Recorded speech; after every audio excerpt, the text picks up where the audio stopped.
do actually enhance not only corruption but also terrorism. That's why it's another priority for us to work together against it. Talking about this, one of the ideas being floated about is something like a sort of I guess I could call it a modified Anbar strategy, which is to empower local tribal chiefs, to work with them, to enlist them in support for the national effort against the Taliban, and then to begin negotiations with them and incorporating them, including some of the elements that are called Taliban, to create a broader national consensus rather than just the presidency itself. How would you feel about that approach?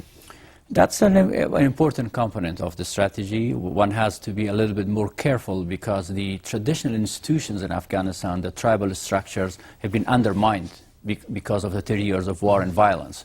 So one has to be very careful not to actually re-empower the warlords and the militias and others. And there's a really fine line to work with the true tribal leaders but not to actually empower the undesirable element. One reason that we are we are facing the challenges that we are facing in Afghanistan, that there has been underinvestment in Afghanistan in the term of development, in the term of sending soldiers, in working with the Afghan government, the Afghan people. So that will work provided that we provide the necessary resources for the military operation and development.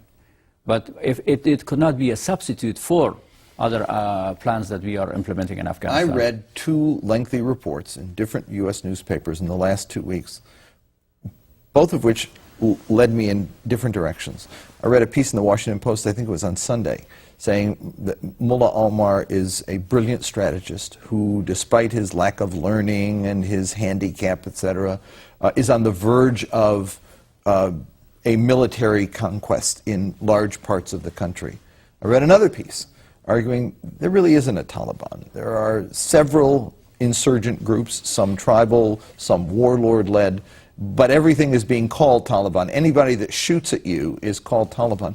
Which is it? Is the Taliban a cohesive force under Mullah Omar? Is he the general orchestrating this massive insurgency? Or is it a more diffuse kind of insurgency, very complex, that needs a different approach than one head control and command downward? No, Mullah Omar has never been really a charismatic leader. He was put in charge of the Taliban by foreign intelligence agencies, and he never provided a clear vision. Pakistan. Meaning Pakistan, yes. Yeah. I never provided a clear vision for the Pakistani movement. But who are the Taliban? You're absolutely right, they are not a monolithic group. 10% of those who call themselves Taliban are ideological elements who have been affiliated with Al-Qaeda, have been working with Al-Qaeda for a long time. Those have to be eliminated through military engagement. The remaining 30% are elements who have been antagonized, either by military operation by NATO, by Afghan government, by recruited by narco-traffickers or others. That group should be engaged politically and economically. But the remaining 60% are mostly illiterate young Afghans who've been promised paradise or $300 a month that will carry some of the suicide bombing and terrorist activities. Why has it taken so long to build a national army? In Afghanistan? Yeah. Because there's no resources. Look, initially... We haven't provided enough money? No. You've set a ceiling of 70,000 for the Afghan National Army, which is, if you use any military calculations, you need at least 400,000 strong army for Afghanistan. 700,000 strong army and police force was built for Iraq. In Afghanistan, the ceiling was 70,000. So now we are getting the necessary resources to increase this number. That's why I mentioned about underinvestment in building. General McChrystal is asking for 40,000 troops, and people doubt that actually the president will go that high. But even if he does, it will take 4 to 5 months for those troops to get on the ground.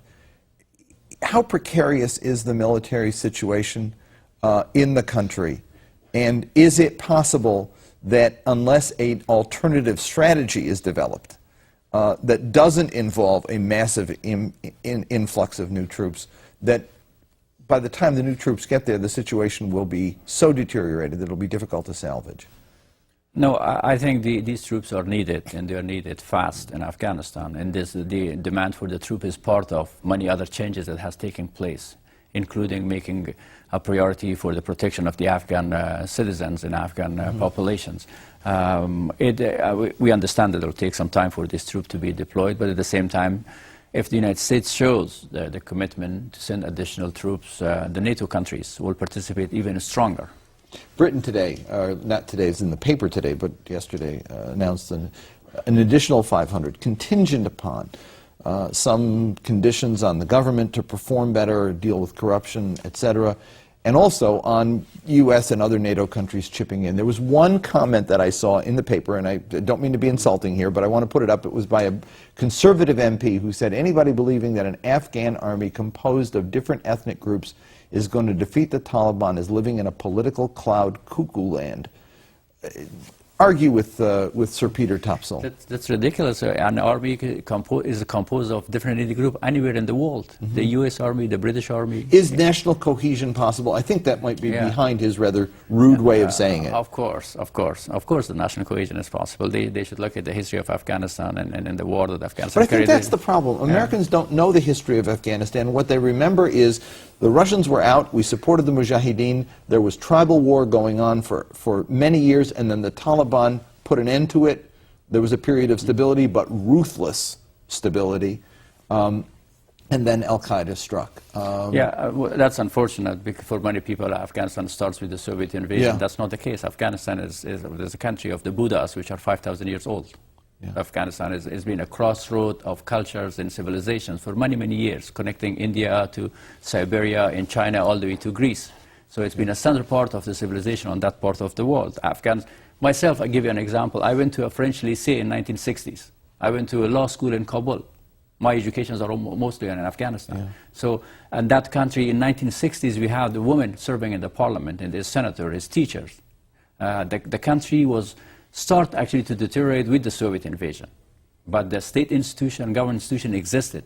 And all, with all due respect to this member of MP, you should read the history of British history and their fight and defeat in Afghanistan. I'm not going to have time to get to callers who are holding because I have one more question for you, and I'm sorry that caller. We'll get to the next segment. Are you satisfied today with the performance of Pakistan? We are satisfied with the performance of the civilian government. They are sincere in their commitment to fight extremism. We are asking the military to do more. Okay. Thank you so much for joining us, Mr. Ambassador. Up next, Congresswoman Lynn Woolsey, and we'll take some calls. Don't go away. Thank you so much.